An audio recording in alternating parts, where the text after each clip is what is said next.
क्या आप या आपका कोई प्यारा या कोई जानने वाला सूदखोरों के चुंगल में फंसा हुआ है? अगर ऐसा है तो हम आपकी इनसे छुटकारे में मदद कर सकते हैं। आप देख रहे हैं दी सोसाइटी। मैं हूं मोहम्मद वकार कसवर।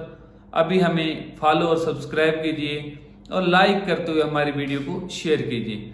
नाज़रीन कराम, सूद इस्लाम में हराम है और इस गुनाह के 70 दर्जे हैं और सबसे जो अदना दर्जा है वो है अपनी सगी माँ से ज़िना करना। तो बाकी दर्जों का अंदाज़ा आप खुद लगा सकते हैं। सूद, पहले सूद की बात करते हैं। सूद है क्या?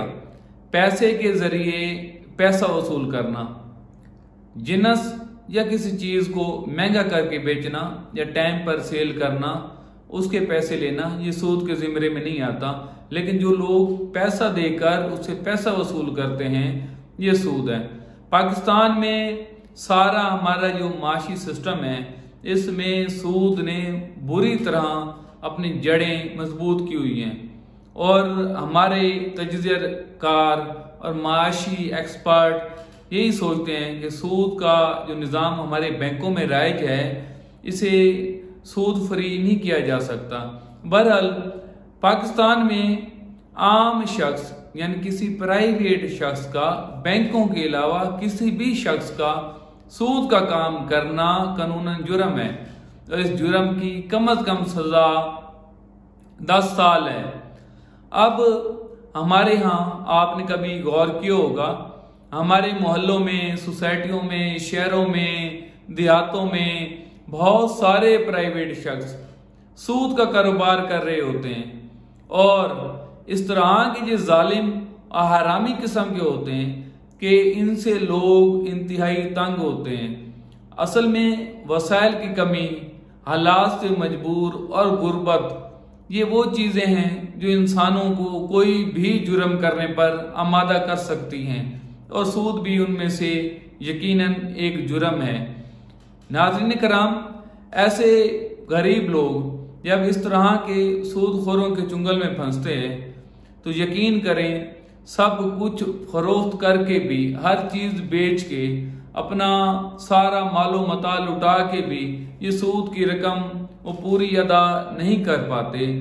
तो हमारे यहाँ जो सबसे बड़ी गलतफहमी है वो ये समझते हैं जो सूदखोरों के चुंगल में फंसे होते हैं, उनका हमेशा यही ख्याल होता है कि हम कमज़ोर लोग हैं, ये सूद लेने वाला मालदार है, हमें इंसाफ नहीं मिलेगा, हमारी किसी ने सुननी नहीं है। या इस तरह का भी सोच रहे होते हैं कि हम अगर इनके खिलाफ कार्रवाई करने जाएंगे तो हमारे खिलाफ भी कार्रवाई होगी। तो ये सारी गलत फहमियाँ हैं।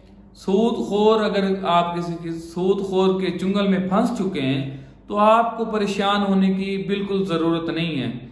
आपको उनके खिलाफ कार्रवाई करने पर आपके खिलाफ कोई कार्रवाई नहीं होगी, आपका ये जुर्म तस्वर नहीं किया जाएगा और आपको उनसे मुकम्मल तौर पर छुटकारा दिलवाया जाएगा और ना ही वो सूदखोर आपको किसी किस्म का मजीद नुकसान पहुंचा सकेगा। आपको डरने की जरूरत नहीं। सिर्फ अदा की गई रकम का कोई सबूत, अगर आपने मोबी कैश किया है, ईजी पैसा भेजा है, बैंक के थ्रू भेजे हैं, अगर वो भी नहीं है फिर भी परेशान होने की जरूरत नहीं है।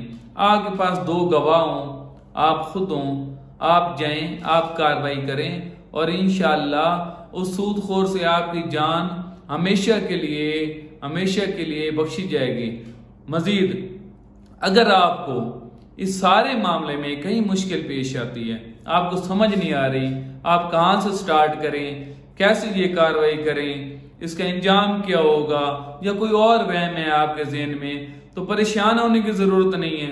बिल्कुल भी परेशान होने की ज़रूरत नहीं।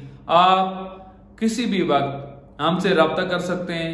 हम आपको स्टेप टू स्टेप गाइड करेंगे और इंशाअल्लाह कोई भी वो सूदखोर जो आपको, आपके किसी जानने वाले को, आपके प्यारे को तंग कर रहा होगा, उससे आपको निजात दिलाएंगे। तो आप अभी ये स्टेप लीजिए, बल्कि आपके माशरे में जितने भी दूसरे लोग हैं उन तक भी ये इन्फॉर्मेशन पहुंचाइए कि सूदखोरों से जान छुड़वाना कोई इतना मुश्किल काम नहीं और बेचारे लोग इस परेशानी में इस टेंशन और गम में खुदकुशियां कर लेते हैं, बच्चों को मार देते हैं। मतलब कि वो उस इंतहा तक पहुंच जाते हैं तंग होकर कि हम लोग सिर्फ सोच ही सकते हैं। तो हमें चाहिए हम इस तरह के मजबूर लोगों की हेल्प करें, आप भी करें, हम भी रेडी हैं। शुक्रिया, अल्लाह हाफिज।